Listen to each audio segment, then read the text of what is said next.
Thank you. I'm glad to be here. How many of you were at the talk last night? Oh, well, okay. Then I sometimes find myself addressing groups that I've addressed before, but sometimes there are new people in, and I don't know who exactly was there before, and so I try not to repeat myself. And I was once addressing, a group considerably older than yourselves. It was at a retirement home, and I said I had been there a year or two before, and I hadn't remembered what I had talked about. And I got up and I said, well, now you'll have to excuse me if I repeat myself because I'm not exactly sure what I said. And somebody hollered out, don't worry, they couldn't remember it anyway. So, but this wouldn't apply to this group. Well, since most of you were here last night, maybe I can sort of continue what I was talking about because it actually segues very directly into what I was going to talk about anyway.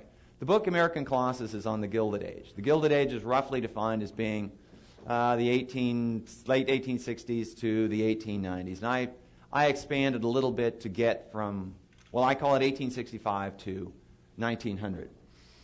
And it was a time when America changed more dramatically than probably during any 35 or even 40 or 50 year other period in its history. If you look at photographs, some of you mentioned that when you went home last night, you hadn't had your fill of history, so you turned on the local PBS affiliate and you caught the last episode of Ken Burns' Civil War. Who raised your hand? Okay. Well, if you look at photographs from that period, from the Civil War, you see an America that, at least to my eye, looks decidedly different than the one we live in today. It seems like it's a kind of a distant time, and it was a different place. And I think that's one of the appeals of that wonderful series, because there's a certain aspect of the historical imagination of people whose interest in history that wants to see something that's quite different, the exotic aspect of history. But if you then look at photographs of America in the early 20th century, just jump up to 1900, go from 1865 to 1900. By 1900, America, even in the photographs, is looking quite modern. And you see the institutions, you even see automobiles, you see streetcars, subways, stuff that you would see today. So something happened between, we'll just say, the end of the Civil War and the beginning of the 20th century. And that's what I talk about in the book. But before I get into the sort of the big themes of that, I'm going to tell you a story. And it begins in, where should the story? It begins in the late 1860s. And it's based on a fundamental change in American financial life during the 1860s. And it has to do with the American money supply. Until the 1860s, the American currency was based on the dollar. And the Constitution, it establishes the link between the U.S. dollar and gold. And gold was the basis of the American money supply. Silver was added, and so you get gold and silver, hard money, that form the basis of the American currency. Now, there's never enough gold and silver sitting around that people can confine their economic activities to just using those. And so banks would issue bank notes, and so the local bank of Grand Rapids its equivalent, would issue bank notes, and they would trade as currency. You go to the local store and you'd use them. But implicitly, behind all this was supposed to be gold and silver. The idea was you could take these notes to the bank and exchange them for gold and silver. Most people didn't want to carry gold and silver around because it's relatively clumsy. Paper is much more convenient. But the idea was that if you needed to have the gold, if you needed to have the silver, you could find it. You could go to the bank and get it. During the Civil War, because of the enormous expansion of demand for government services, for government procurements, the Union government and the Confederate government both were forced off of hard money, off of specie, and they began to print paper dollars. The idea was that, especially in the case of the Union, these dollars were based on the full faith and credit of the government, but nothing else. There was no guarantee that you could exchange these dollars for gold and silver. They were printed in green ink, and therefore they were called greenbacks. This is the first time dollars were called greenbacks. And the greenbacks were different than the gold dollars. There were two currencies that were circulating. There were the gold dollars, and if you took these to the Treasury, these could be exchanged for gold. If you took the greenbacks to the Treasury, they would say, nice looking piece of paper you got there. And that was it. And the only thing that, well, I suppose I could ask you, what was the only thing that would keep value in the greenbacks? What was it that would allow the greenbacks, just this piece of paper, to have value? What is it that gives value to money? Pardon? Trust, exactly. And, there is, if you pull out a dollar bill, and I actually don't know if I have any currency in my pocket, but if you do, there are two magic words on a dollar bill, or on a 5 or 10 or whatever bill you have. Do you know what the two magic words are that convert it from just a piece of paper to money? No, it's not in God we trust. Sorry. In God we trust, everybody else has to pay cash? No. But, no, unfortunately, God doesn't enter into this one. Nope, not, and this is before the age of the Federal Reserve. The Federal Reserve doesn't come along until the early 20th century. There are two magic words that convert it into money. Otherwise, it's just a piece of paper. Okay, you've got your money out. Legal tender. This note is legal tender for all debts, public and private. And what it means is that if I owe you $10, if I have a debt of $10, I bought a horse from you and I owe you $10 to pay off on the horse, and I hand you one of these bills, you have to accept it because that's the law. That's what legal tender means. And, so that's what makes it money. That's what makes it the sort of thing that people have to accept. Do you know what the temptation is, though, for governments? If you can create legal tender by legal fiat. What's the temptation if you're a government and you have debts to pay? What would be the temptation? What is the temptation for our elected officials in Washington today when they're trying to hammer out a deal? Print money. Now, in fact, these days, when we say print money, that's a euphemism because most of our money is in bank accounts. It's just electronic digits. But the essence is the same thing. In the Civil War, in fact, they actually did just run the printing presses over time. So the result of this was a dual currency in the United States. There were the gold dollars, but those were limited by the supply of gold in the Treasury. And the Treasury had a big vault, and in the vault was a bunch of gold. And the main vault was in Washington, but there was a secondary vault. The one that was actually more important was in New York City, which is where Wall Street was located, and that's the one where people would actually get the gold. And then there were the greenbacks floating around. The result of this was that there was huge speculation in currency. Now, we know about how people speculate in currencies these days. They'll buy euros or yen or yuan or whatever it might be, guessing that one's going to go up against the other. And if you guess right, you make lots of money. In the United States, starting in 1862, there was this speculation in the two currencies of the United States, one against the other. And if you thought that Congress and the U.S. Treasury and Mint were going to be judicious and restrained in printing money, then you would bid up the price of the greenbacks. Now, the greenbacks were always worth less than the gold dollars, but the premium varied. So typically, it would take anywhere from 150 greenback dollars to buy 100 gold dollars. But at times it got much worse than that. So when the fortunes of the Union were declining after various defeats on the battlefield, the value of the greenback would go down. So it would take as many as 250 greenbacks to purchase 100 gold dollars. And last night I was talking about why they tried to get the news of the battles to New York as swiftly as possible. Well, the currency speculators were betting on the outcome of the battles. And depending on whether they bet right or bet wrong, they would win big. Anyway, the war ends, but the currency problem remains. It's no longer connected to battlefield victories or defeats, but it's connected to a variety of other things, the ordinary ups and downs of the economy.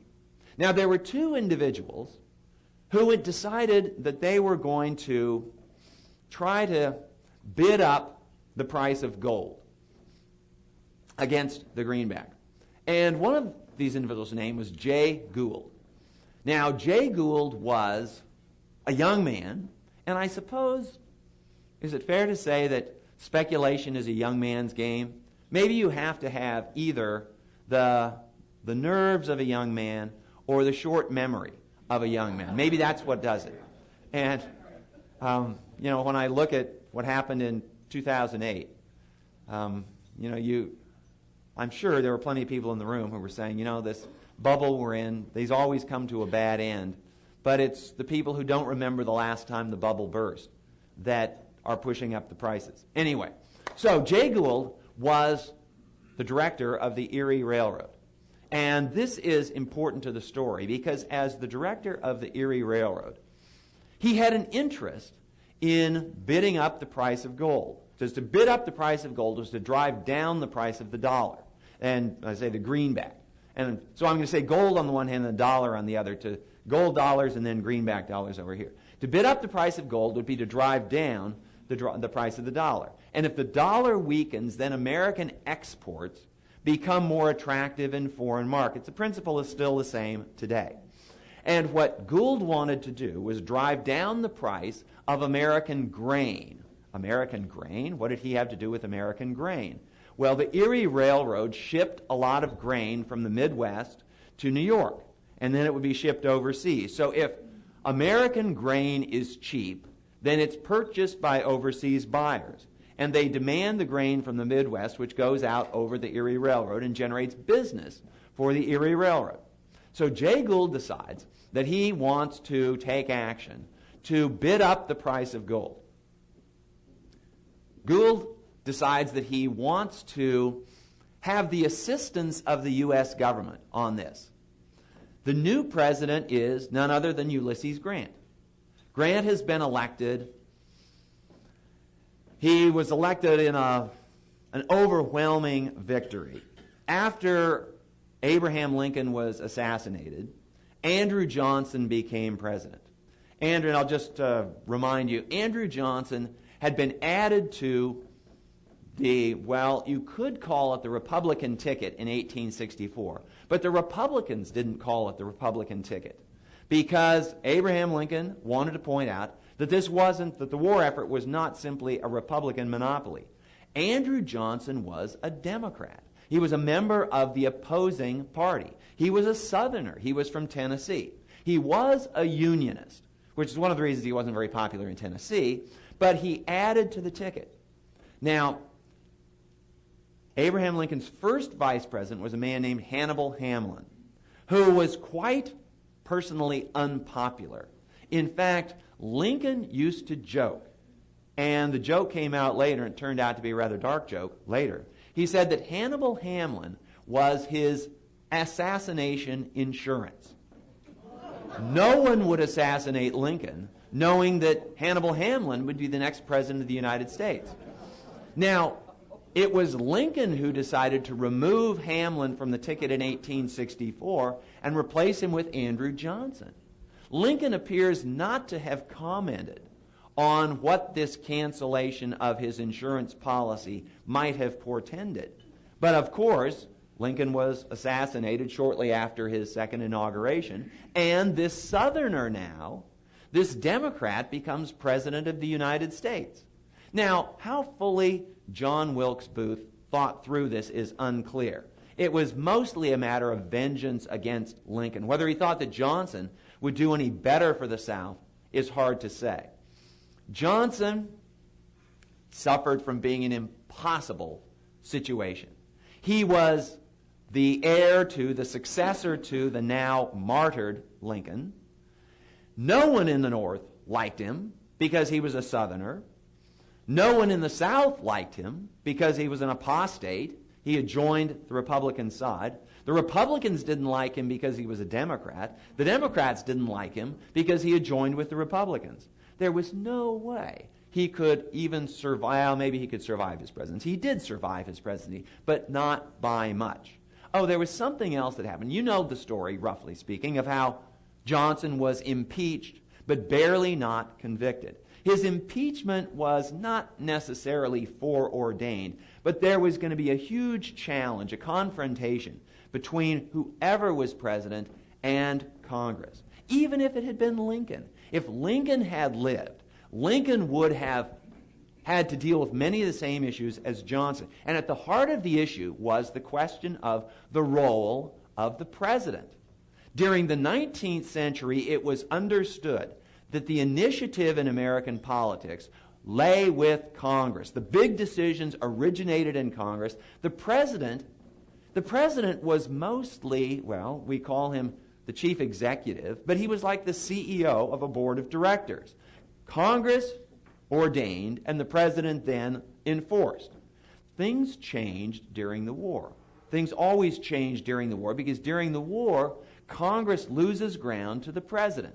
The president is the commander-in-chief, and as commander-in-chief, the president can do stuff that doesn't depend on Congress. And the major initiatives of the Civil War were undertaken by Lincoln as president, and Congress sort of had to tag along. But there was an institutional resistance and jealousy that was building up, that was going to snap back against the president as soon as the war ended, regardless of who the president was.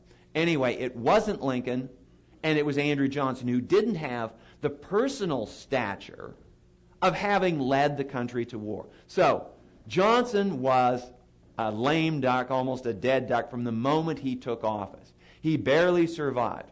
Everyone knew he would be succeeded by another Republican, not a Democrat like Johnson, a Republican. Who would the Republican be? America at this point did what it had done after each of its previous wars. After each war, America elected the victorious general. After the Revolutionary War, who became president? George Washington. After the War of 1812, who became president? Jackson, and then William Henry Harrison. After the War with Mexico, who became president? Zachary Taylor. And after the Civil War, it was going to be, of course, Ulysses Grant.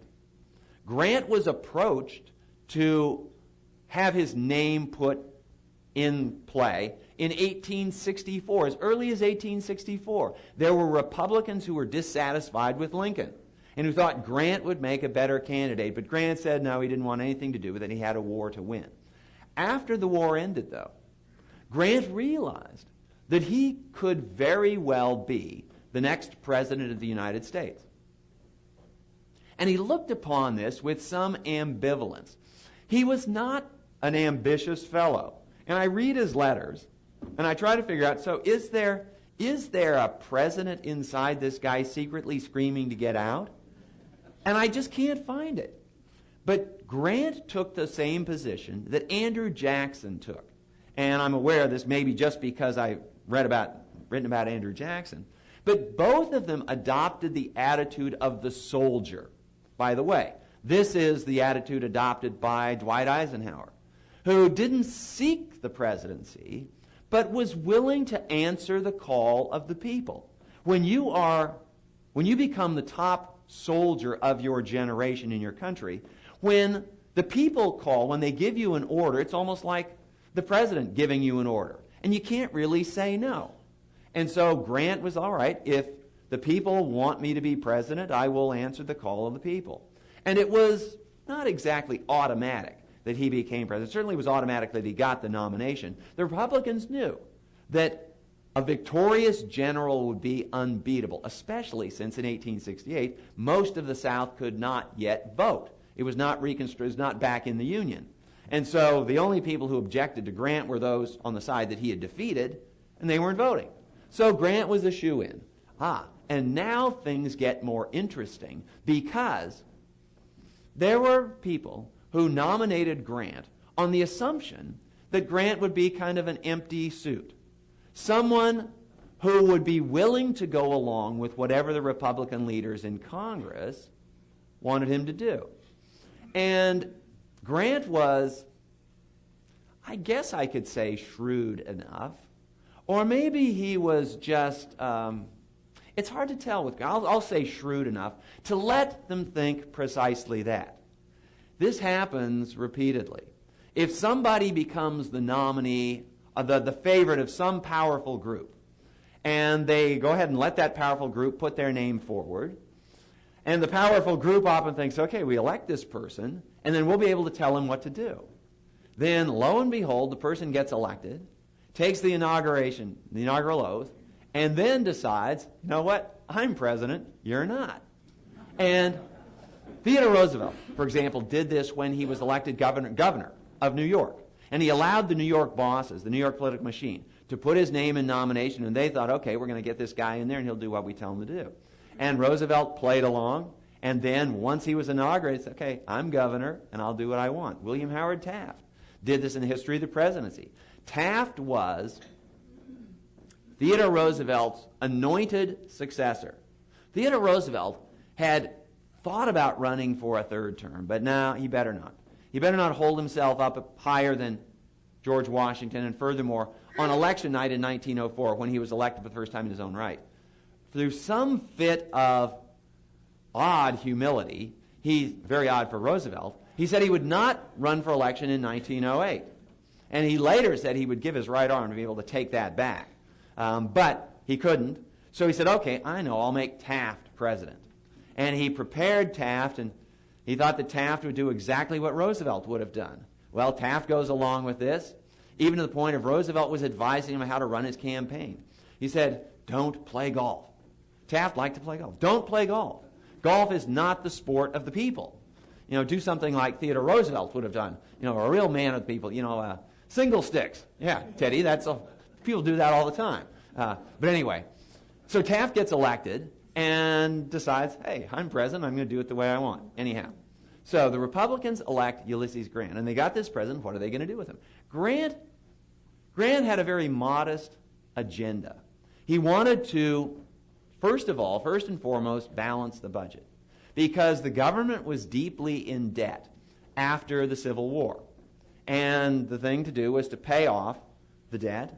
And he also wanted to restore the currency to its gold and silver basis. He, like most everybody else, felt that the greenbacks were an emergency wartime measure. And so he wanted to gradually retire the greenbacks, have the government buy them up, and then replace them with gold and silver backed notes. That was the long-term agenda. But the question is, how could you do that without disrupting the currency markets? So this is Grant's position. Now, Grant is no financial expert. He has a basic understanding of the way the money markets work, of the way the economy works, but he's no expert. And Jay Gould knows this. Jay Gould is an expert. He has made a career, a short career until now, but nonetheless a career, and a successful career, out of speculation. And so he manages to arrange an interview with Ulysses Grant. Now, this is a little bit strange. Here is this 35-year-old Wall Street trader who gets an interview with the President of the United States. How could such a thing happen? Well, he was indeed the director of a major railroad. The Erie Railroad was a big deal. And so it would be like some head honcho of a big Fortune 500 company getting an interview with the president. But there was another avenue. Ulysses Grant had a younger sister. And this younger sister had never been married. She was, well, in the terminology of the day, a spinster. She was an old maid, and it looked as though she would never be married. And this was considered either something between a misfortune and a minor tragedy. And then, in her, let's see, I guess she was probably pushing 40, which was old age for a single woman in those days. She had a beau. And this fellow's name was Abel Corbin. And Abel Corbin was a very minor Wall Street player. Now, interestingly enough, Corbin had known something about Jenny Grant for a while, but had no romantic interest in her until, wouldn't you know it, until her brother was elected President of the United States. And all of a sudden, her attractions grew more powerful. And Corbin proposed, and they were married. Well, Jay Gould knew about this and decided to approach Abel Corbin and tell Corbin that he, Gould, had this plan where they were going to try to drive up the price of gold. And perhaps Corbin would be interested in getting in on the speculation. And so Corbin was cut in on the deal. Now, exactly when in this transaction it was suggested that Abel Corbin would arrange a meeting between Jay Gould and his brother-in-law is unclear. But Corbin did, and Grant, now it's hard to know whether Grant was simply being naive at this point or was trying to be nice to his sister, because his sister was still kind of nervous about, she was now married to this guy, but still she wanted to please her new husband. And her new husband thought that it would be very good for the business interests of the country if President Grant spoke to Jay Gould, because Jay Gould, as I say, was the director of the Erie Railroad. Anyway, a meeting is held, and Gould talks to Grant, and Gould is describing the advantages to the country of getting the price of gold up.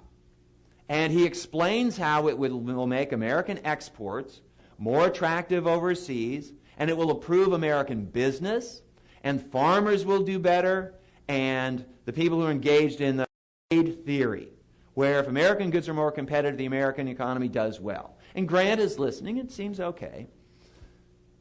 And at this point, Jay Gould is not trying to get any action out of the government. What he's really trying to do is figure out what the response of the government will be if the price of gold increases. This is the critical thing about all this. Gould doesn't want Grant to do anything. In fact, what he wants Grant to do is nothing at all. Because at some point in this, and now we're talking about the summer of 1869. In the summer of 1869, and this is when the produce of the Midwest is going to be shipping to the East anyway. So sometime during the summer of 1869, Gould decides to go for bigger game than just a modest increase in the price of gold, so it will boost the Erie Railroad traffic. That's part of it.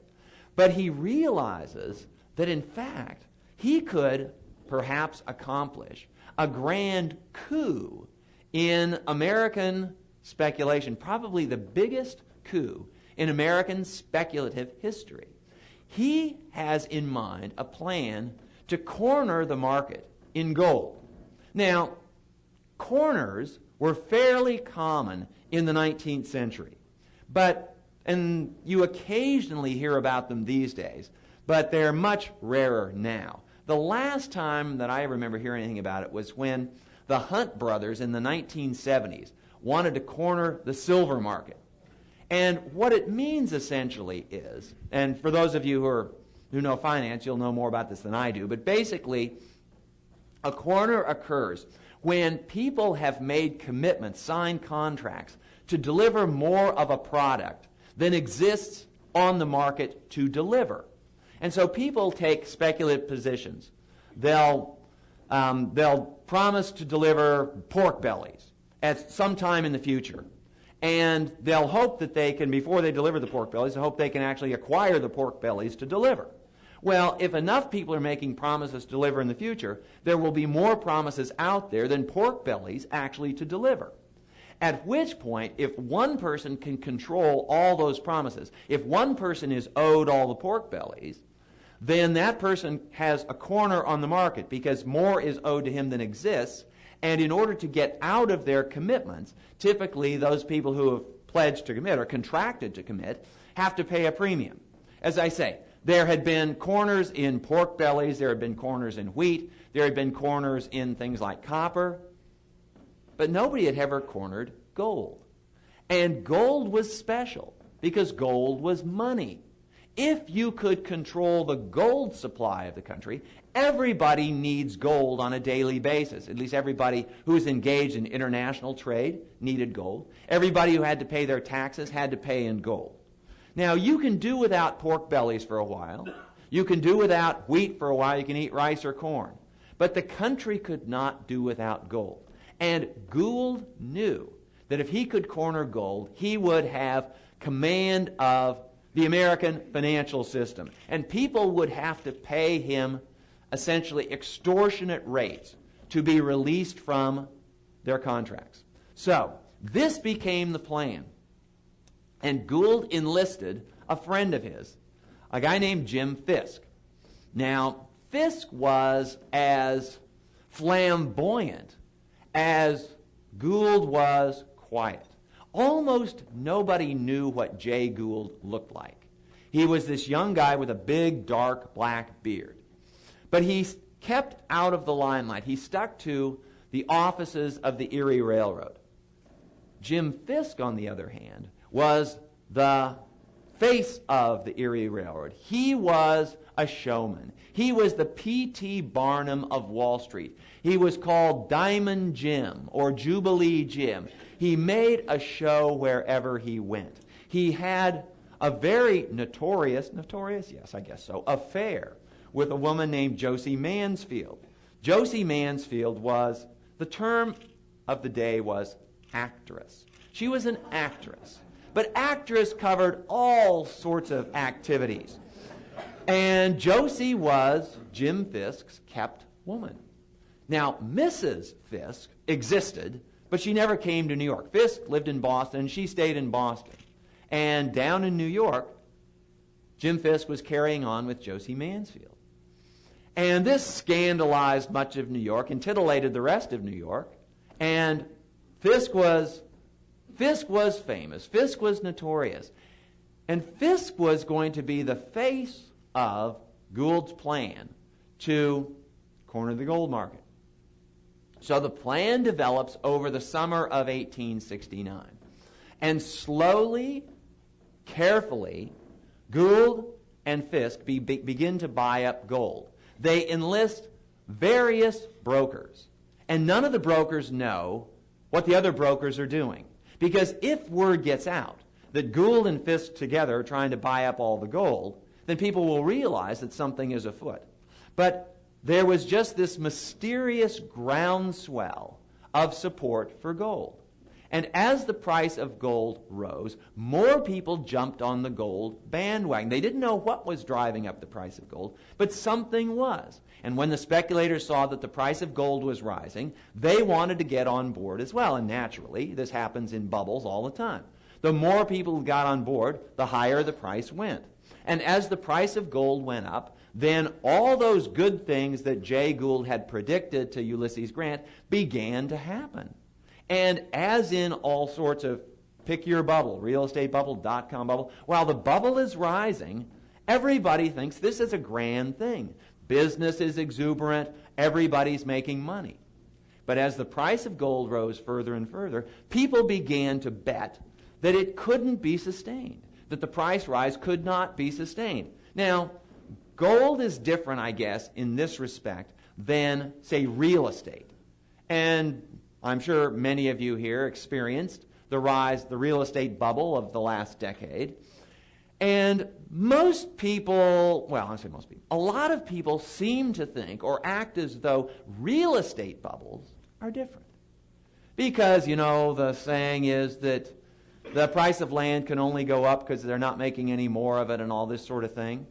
And so, in the case of real estate, now maybe some of you have different experiences than I do, but almost nobody was selling real estate short. Now, short sales are basically bets that the price will fall. And people weren't selling real estate short. They sell other things short. And people began to take short positions in gold in the early part of September 1869. And they began to think, okay, the price rise cannot be sustained. The price will have to fall. And when you take a short position, you bet that the price will fall. Essentially what you do is you promise future delivery of gold at a lower price, And meanwhile, you are going to borrow the gold. You sell gold that you have borrowed, and then you're going to buy it at a lower price to pay off.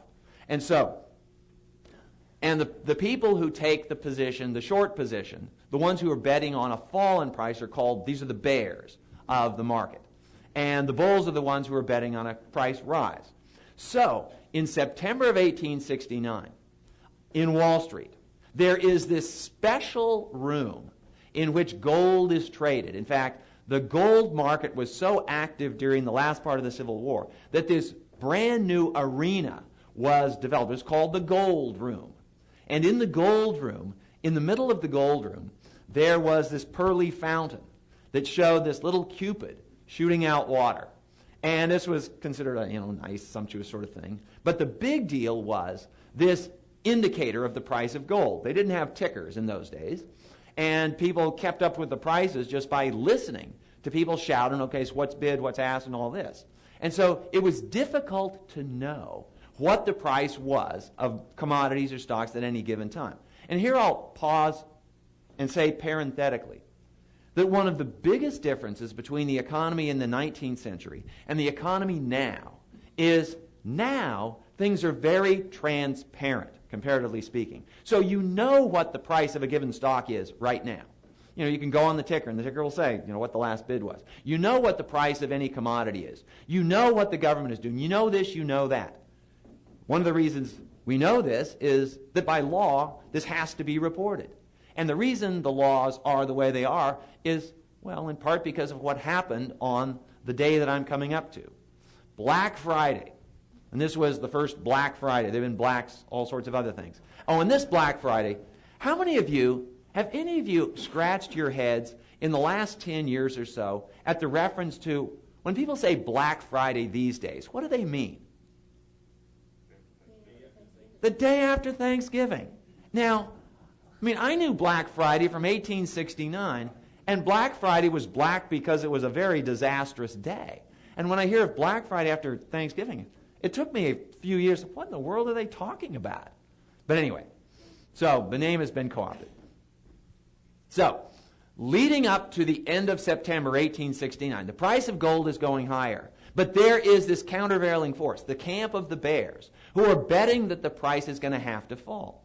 And if you have taken a short position, if you are betting on a fall in prices, then you are in grave danger. It's a very dangerous position to be in because there is no upper limit on the price of a commodity. If you promise to deliver gold at, let's say, and the price we're talking about now is gold was at about $150, which meant that it took 150 greenback dollars to buy $100 in gold. And so if you're betting on a fall in the price of gold, and you say, okay, I'm going to deliver gold at 130 in a month, well, you have to deliver it at 130. What if the price of gold goes to 200? What if the price of gold goes to 300? What if the price of gold goes to 400? There is no upper limit on how much you can lose if you're a bear. There is an upper limit on how much you can lose if you're a bull. If you bought something at 100 and then it falls to 80, you've lost 20. If it falls to 0, you've lost 100. You can't lose any more than you've invested. But the bears can lose everything. And as the price of gold kept mounting and mounting, the bears saw their lives passing before their eyes. Because, they might all be financially ruined by the end of the week, by the end of the day. And amid all of this, Jay Gould had this habit in the middle of a complicated, tense financial transaction. He wouldn't say anything. He wouldn't speak to anyone. He would remain in his office, and he would think. And he had a habit of taking pieces of paper and just tearing them into small little bits. And you knew that things were getting tense as the pile of confetti grew around Gould's feet. Meanwhile, Jim Fisk had an entirely different reaction. Fisk wanted to be out in public, and so he went into the gold room where everybody was gathered. And there was no electronic trading in those days. Of course, the trading was by voice. And people were shouting, I'll bid 140 for gold, I'll take it. I'll bid 145 for gold, I'll take it. And in the middle of this, Fisk was the one standing up bellowing, I'll take all the gold that anybody will sell me at 150. And then 155. Now, the innovation in the gold market was, in this gold room, was this big indicator, this arrow, that showed what the price of gold was. And the arrow kept going up and up and up. And the gold bulls, as the arrow went up, they cheered and hollered. And the bears began to scream and swoon as the gold price went up and up. It came to a climax on September 24th, a Friday, 1869. And the markets in those days opened at 10 o'clock in the morning. But even before the markets opened, the price was being bid up on the curb. So there were the curbside traders. There was the informal trading that took place before the markets opened. And the gold price was being bid up. But the arrow wouldn't move until the market actually opened. And so people who were watching the arrow, okay, the arrow was stuck at whatever it was, 145. And as soon as the market opened, it leaped 10 points to reflect the overnight trading. And the bears were even more distressed. And there was talk of inflicting mortal harm on the bulls. And Jay Gould got out there and said, I'll buy all the gold I can get at 160. And at least one of the bears got so desperate that he pulled a gun on the bulls. And another one of the bulls, not Fisk, but another one of the bulls said, okay, got up on top of a table. And so, all right, you want to shoot me? Shoot me! But he didn't. He was hauled away. The guy with the gun was hauled away. Okay, now, attention shifts from New York to Washington. Because Ulysses Grant has been watching this. And Ulysses Grant is a firm believer in small government, in laissez-faire attitudes toward the financial markets. And Ulysses Grant has pretty much decided to keep hands off of this. This is an affair among the speculators. This is a matter among the traders. And for the government to step in, well, why should the government step in? Because, the rise in the price of gold seems to be moving products. But furthermore, Grant realizes that to intervene would take the part of one side against the other. And he's strongly tempted to just remain on the sidelines and let the market sort things out. But as the price of gold gets higher and higher, it begins to threaten the ordinary economy. There were the speculators who wanted the price of gold to go up or down, but there were all the ordinary users of gold. People, for example, who had foreign transactions. The dollar wasn't any good overseas. You had to deal in gold. There were people who had to have gold to pay their taxes. One of the curious exclusions in the legal tender aspect, and it was called by the Legal Tender Act that created the greenbacks, was that these notes were legal tender for all debts, public and private, except for paying your taxes. The government insisted on being paid in gold rather than its own money. A nice exception. So there were all these people who had to pay their taxes in gold. And they typically didn't buy the gold to pay the taxes until right before the taxes were due. But now the price of gold was going through the roof. And they were in dire straits. So Grant finds himself in a situation where, on the one side, his philosophical view is that what he needs to do is just stay out. Let the markets do what markets do. On the other hand, he's hearing cries of pain from we'll just call them ordinary, honest business people who need to have gold to conduct their business. And they're being squeezed out. So what does the president do? He knows. And Gould knows, and Fisk knows, and everybody knows that if the government decides to enter the market, the government has enough gold in the vault in New York to break any attempt at a corner. The corner will work simply because there's not enough gold to cover all the futures contracts. But Gould has based his calculation on the knowledge of how much gold is in private hands. And it's a guess because nobody knows exactly how much gold is in private hands. But Gould knows, Fisk knows, Grant knows that there is enough gold in that U.S. Treasury vault in New York that if Grant gives the orders to open the vault doors, if the government sells gold, it will break the corner. So Grant has to decide what to do. And he's thinking about this, and he is hearing, on the one hand, from his brother-in-law, Abel Corbin, that the government just ought to stay out, that the government ought to let the private market do what the private market does. But then he begins to wonder, why is Abel Corbin so interested in this? What is it to Abel Corbin? Grant knows Corbin only vaguely. This is his new brother-in-law. And so he's thinking to himself, well, what's Corbin got to do? He begins to inquire. And he learns that Corbin has a connection to Jay Gould. This is something new. Grant didn't know this. And he suspects that Corbin is in on the Gould scheme. And so he gives the order. Grant gives the order to his Secretary of the Treasury, George Boutwell, that the government will sell gold. The government will break the corner. Now, this is where things get very interesting, because in 1869, there was no standard time in the United States. Now we have Eastern Time, Central Time, Mountain Time, Pacific Time. There were no standard time zones in 1869. Do you know why, by the way, we have standard time zones? For the railroads. The railroads needed to know when the trains were going to leave and when they're going to arrive. The railroads did not yet have that kind of clout. They didn't span the continent yet. And so every city had its own local time. And so the time in New York was 12 minutes ahead of the time in Washington. It's just that much farther east. And the way they normally did it was they just set it by when the sun goes overhead, and that's noon.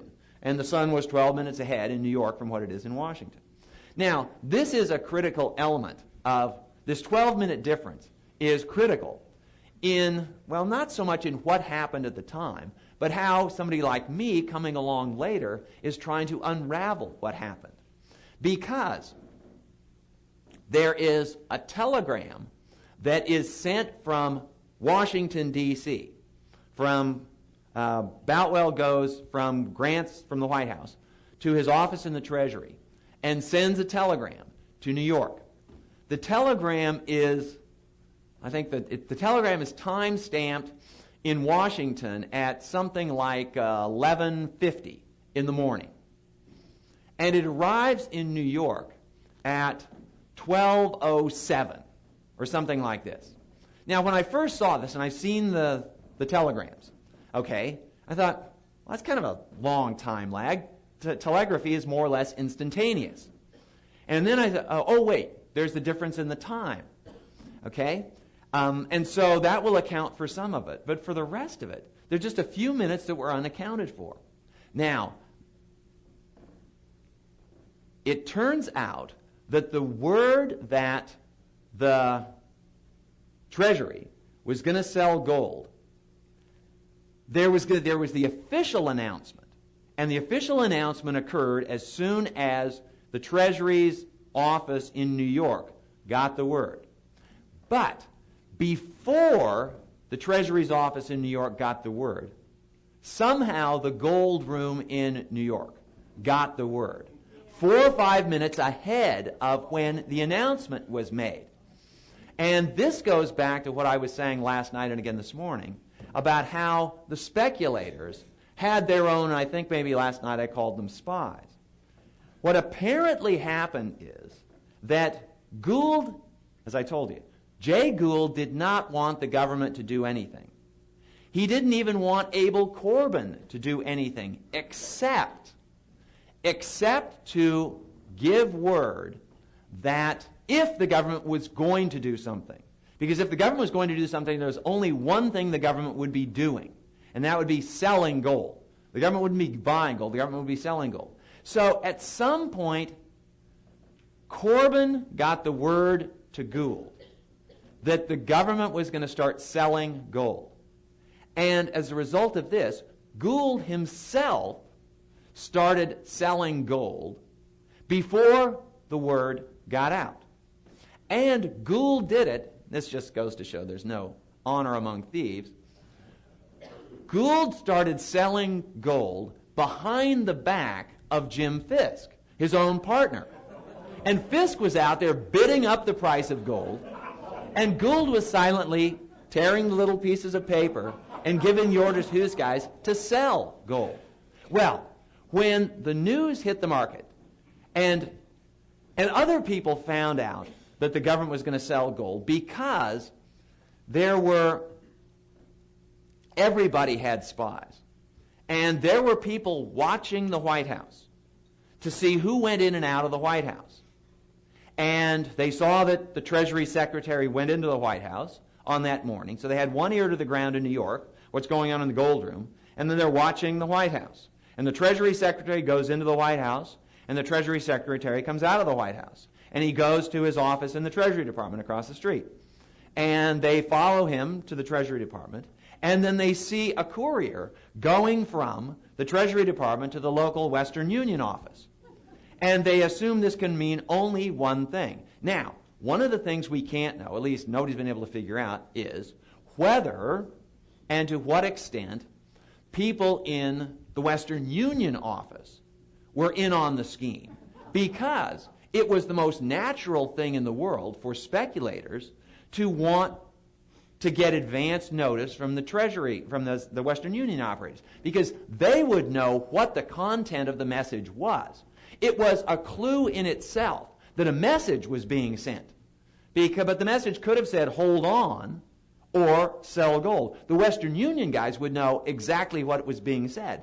And if they would, one would think that for a tip of $200, they'd just say, oh, this is what it said. Or another thing they could do is perhaps delay the message for just a minute or two while sending another message on. There is something coming out, expect an announcement from the Treasury Department. In any event, nobody knows exactly how that happened. But when the news hit the gold room, there was a financial panic. And the bulls, who had been seeing great riches just within their grasp, all of a sudden had those riches taken away from them. And the bears, whose lives had been passing before their eyes and trying to figure out how they were going to survive this, all of a sudden they breathe this great sigh of relief. And the bears are cheering, the bulls are running, and the bulls are angry. And they decide that the focus of their problem, the person that they're going to take this out on, the two people, are Jim Fisk and Jay Gould. And so Gould and Fisk literally have to run for their lives because there's this mob of angry speculators chasing them down Wall Street. And they take refuge in their offices at the office of the Erie Railroad. Was in a place called the Grand Opera House. Why it was in the Grand Opera House? Well, this is because Jim Fisk wanted to make Josie Mansfield, his girlfriend, into an actor. And so he bought her this opera house. And he set her up in Brownstone just around the corner from the opera house. And besides, Jim Fisk thought it was great to run an opera. It was the equivalent of being a Hollywood producer in those days. Oh, well, the other thing is that aside from Josie, it gave him access to all those aspiring actresses. And so he thought it was cool to have this office. It was the equivalent of having what would it be? It was sort of like having the offices of ExxonMobil in a real high-class brothel. But anyway, but Gould and Fisk also had this small army of thugs hired from the Five Points District and the Bowery and other parts of New York who were their enforcers. And their protectors in this case, and as this army of this small group of speculators began chasing them up the street, they took refuge behind the heavy oak doors of the Erie offices in the Opera House, and then this big cordon of thugs just formed a human wall. And the angry speculators come in, they just sort of bounce off the wall, and they mill around not knowing what to do. Well, this was Black Friday. The financial panic with the fall in the price of gold spread to the stock market because credit had been flowing back and forth, and stocks swooned, and the economy was pitched into a nosedive. Over the course of the next several months, Congress did investigations because somebody had been tampering with the money supply, with the gold supply and all this stuff. And everybody who was involved was required to come testify. And Jay Gould was brought up, and he explained everything that he had done. And his testimony was fairly honest. He didn't say that he had bribed Abel Corbin. Somebody else had to say that. He didn't say that he had bribed the assistant Treasury Secretary who was based in New York. That had to come out from another source. Jay Fisk went before the committee, and he was happy to give the testimony. Fisk was happy for any kind of stage he could get. And when asked where all the money went, because there was all sorts of money circulating around, and at the end of the time, nobody could find out where the money went. And Fisk was very good with, he said, the money went where the woodbine twineth. Now, I'm still trying to figure out exactly what that meant, what that means, except maybe some of you have a better notion, maybe that resonates more with you, but woodbines have this way of twinething down sort of gutter holes and down to where the sewer pipes go. So this is what Fisk was talking about. And when asked, it became obvious in the course of the investigations that Gould had been selling while Fisk was still buying. And there was this double cross between the two of them. The striking thing was that Fisk didn't take this amiss at all. And one wonders about this. He was a very good-natured guy. Some people thought, well, maybe Fisk and Gould had a deal whereby they would just pool their gains and losses, and so they'd even it up later. But Fisk's comment at the end of this was, yes, it was one of those disastrous days where it was each man drag out his own corpse. And so that was the end of that story. Now, I'm going to finish up today. I was going to give you this grand sort of theoretical explanation of the Gilded Age and the rise of capitalism and the challenges to democracy. And I'll go in that direction if you want me to. But I do have to tell you sort of the end of the Fisk story, because it does give me an opportunity to plug my next book. And my next book, is not the book about Ulysses Grant. That's coming out next year. But I've got a book that's coming out this spring. And the title of the book sort of gives away what the story is. The title of the book is The Murder of Jim Fisk for the Love of Josie Mansfield. And the story that I've begun to describe of the relationship between Fisk and Mansfield gets more complicated, because Josie Mansfield, 23 years old, has won the heart of Jim Fisk, who is this big-hearted character, big living character, married, but nonetheless he falls head over heels for Josie. And Josie likes Fisk's money, but isn't that crazy about Fisk? Fisk is not a particularly handsome guy. Now, Ned Stokes, on the other hand, Ned Stokes came from, he was the Clark Gable type. There are photographs of Ned Stokes, and he's a darkly, dangerously handsome guy. And Josie falls for Ned. She still wants Fisk's money, so she lives with Fisk while carrying on this affair with Stokes. This complicates the fact that she's living with Fisk, and Fisk is married to his wife in Boston. And it's a semi-open secret, but Mrs. Fisk apparently either doesn't know, she doesn't read the papers from New York, and she doesn't heed the gossips, because she knows that the gossips, they say all sorts of things. And she's quite happy for her marriage to Jim Fisk to take place at a distance. Well, Jim Fisk is the one who, his heart is broken when Josie finally runs off with Ned Stokes. Now, one would think Jim Fisk, the one who, he's a speculator, he's a gambler, he's cheating on his wife, but he seems to have fallen in love with Josie. And when Josie throws him over for Ned Stokes, he's horribly upset. And he decides, if Josie had simply had the honor, sort of of breaking it off with Fisk, then he probably would have said, oh, well, that's the way it goes. But while she was carrying on with Stokes, she still continued to take Fisk's money. And Fisk thought this was a little bit too far. So, and he also thought, and Fisk, the way, who knows the way of the heart. Fisk didn't blame Josie, he blamed Ned Stokes, his rival in love, for somehow turning Josie's head.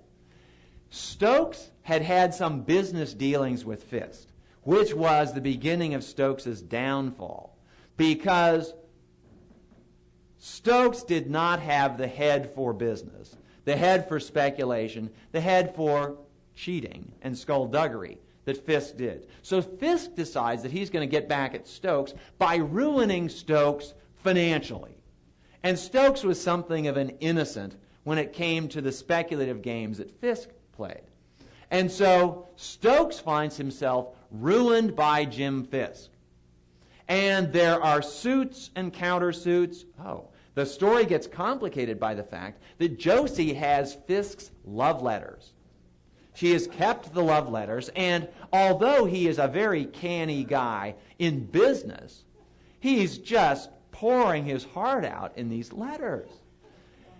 You know, the kind of snookums, dear, and all this stuff that he's going to be embarrassed that the world will see. And she's got the letters. And she has threatened to take the letters to a newspaper and sell them to the newspaper, and they will love to print them because this will boost circulation. So Fisk sues to have the letters embargoed so that there will be an injunction. The letters cannot be published. It gets more interesting than this because one of Fisk's friends, one of the friends who comes to Fisk's box at the Grand Opera, is none other than William Tweed. William Tweed is Boss Tweed of New York. William Tweed is up to his neck in dirty deals. And it is assumed, with some good basis in fact, that the letters that Fisk has sent Josie have damaging material not simply on the state of Fisk's heart, but on the finances of Boss Tweed. So Boss Tweed gets involved. The letters must not be published. In order to prevent the letters from being published, Tweed and Fisk managed to bribe judges in New York. Justice in New York is fully for sale to the highest bidder, and they're the highest bidder. And they get injunctions against Stokes, not only to prevent the publication of the letters, but to get Stokes put away in prison for trumped-up charges. Stokes becomes outraged by this, and he's, oh my gosh, there's no way out of this. So Stokes, Ned Stokes, goes to the Grand Central Hotel in New York, the finest new hotel on what's now Lower Broadway. It's Broadway and about 20. This is no longer there. And lies in wait.